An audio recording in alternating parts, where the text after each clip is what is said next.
നമുക്ക് നല്ലൊരു മീൻകറി വെച്ച് നോക്കിയാലോ. ഇതെൻ്റെ അമ്മയുടെ സ്പെഷ്യലാണേ. എങ്ങനെയാണെന്ന് നോക്കാം.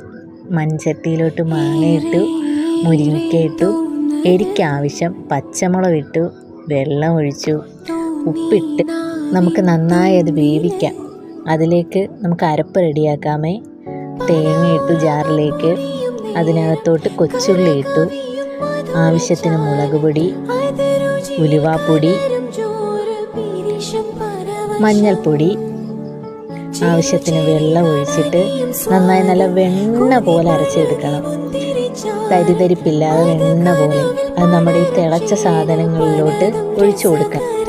അരപ്പൊന്ന് തിളച്ച് വരുമ്പോഴത്തേക്ക് അതിലേക്ക് നമ്മുടെ മീൻ കഷ്ണങ്ങൾ ഇട്ട് കൊടുക്കാവേ. നന്നായി തിളയ്ക്കട്ടെ. തിളച്ച് നന്നായി വെന്തതിന് ശേഷം വേറൊരു ചട്ടി അടുപ്പത്തോട്ട് വെച്ച് നല്ല വെളിച്ചെണ്ണ ഒഴിച്ച് കടുകിട്ട് പൊട്ടിയതിന് ശേഷം ചെറിയ ഉള്ളി ഇട്ട് അതിലേക്ക് ഉലുവാപ്പൊടി ഇട്ട് താളിച്ച് മീൻകറിയിലേക്ക് ഒഴിക്കാം.